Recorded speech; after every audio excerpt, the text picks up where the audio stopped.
எம்ஜிஆருடைய சின்ன வயசுல சோறு கிடையாது தெரியுமா? சென்னையில நடிக்க வந்த போது அவருக்கு சாப்பாடு கிடையாது. இந்த மாதிரி ஒரு அம்மா புட்டு விற்பாங்க. 4 அணா கொடுத்து அந்த புட்டு வாங்கிட்டு வந்து அந்த வீட்டுல இருக்கிற எல்லாரும் பங்கு வச்சுக்கணும். அவங்க அம்மா சத்யபாமா உட்பட. ஒரு நாள் 4 அணா இல்ல. ஆனா அம்மா பசியா இருக்காங்க. அவர் அந்த புட்டுக்கடை பக்கம் போறாரு, திரும்பி இந்தாண்ட போறாரு, திரும்பி தாண்டி போறாரு. காசு இல்ல, புட்டு குடுன்னு கேட்கறதுக்கு மனசு வரல. ராமச்சந்திரா, தினம் 4 நாக்கு புட்டு வாங்கிட்டு போவீங்க, என்னாச்சு? 4 நாள் இல்ல, உங்ககிட்ட கேட்க கூச்சமா இருந்தது, அம்மா பசியா இருக்கு வீட்டுல. ஓடா கூறு கேட்டவன, நான் உங்ககிட்ட காசு கேட்டனா?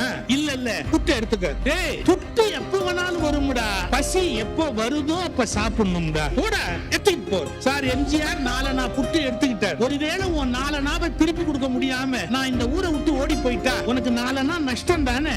நீ திருப்பி கொடுத்தா வியாபாரத்துல எழுதிக்குவேன், நீ திருப்பி கொடுக்கலன்னா புண்ணியத்துல எழுதிக்குவேன். இவ்வளவுதான் வாழ்.